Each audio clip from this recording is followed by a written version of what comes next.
சுவையான பிரண்டை சட்னி எப்படி செய்யறதுன்னு பார்க்கலாம். வாங்க வீடியோக்குள்ளே போகலாம். ஸ்டவ் ஆன் பண்ணி ஒரு இரும்பு கடாய் வச்சுருக்கோம்.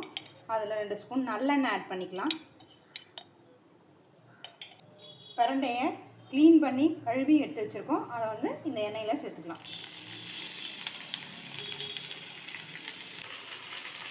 இது நல்லா கலர் வந்து ப்ரௌனிஷாக சேஞ்ச் ஆகிற வரைக்கும் இதை நல்லா எண்ணெயிலேயே வதக்கிக்கணும். இப்போ நல்லா க்ரீன் கலர்லேருந்து ப்ரௌன் கலருக்கு மாறிடுச்சு.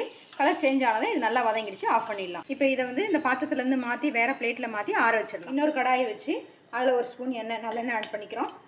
நல்லா 5 வரமிளகாய் சேர்த்துருக்கேன். உங்களுக்கு காரத்துக்கு தகுந்த மாதிரி சேர்த்துக்குங்க. இதை நல்லா வறுத்து எடுத்துக்கலாம். இந்த மாதிரி நல்லா வறுத்துது. இப்போ இதை எடுத்துக்கலாம். ஒரு 2 ஸ்பூன் கடலைப்பருப்பு, 1 ஸ்பூன் உளுந்து. இது வறுபட்டுருச்சு. இப்போ இதில் வந்து ஒரு 5-6 சின்ன வெங்காயம் கட் பண்ணி வச்சுருக்கேன். அதை சேர்த்துக்கலாம். ஒரு 10 பல் பூண்டு, ஒரு சின்ன பீஸ் இஞ்சி, ஒரு கொட்டை புளி. இது எல்லாத்தையும் சேர்த்து இதில் வதக்கிக்கலாம். இது நல்லா வறுபட்டுடுச்சு. இதை ஆஃப் பண்ணிடலாம். இதை ஆற வச்சுக்கலாம்.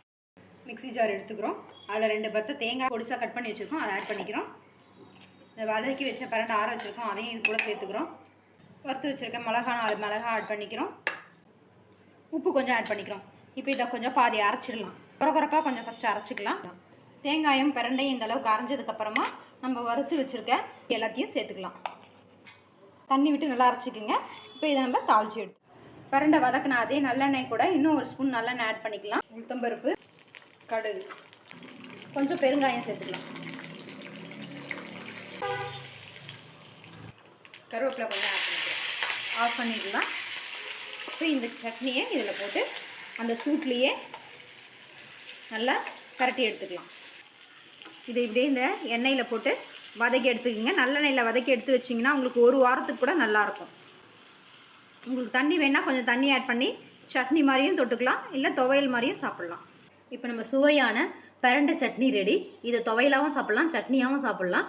இது மாதிரி இன்னும் நிறைய ரெசிபி பார்க்க நம்ம FRB கிச்சனை சப்ஸ்கிரைப் பண்ணிக்கோங்க. தேங்க்யூ.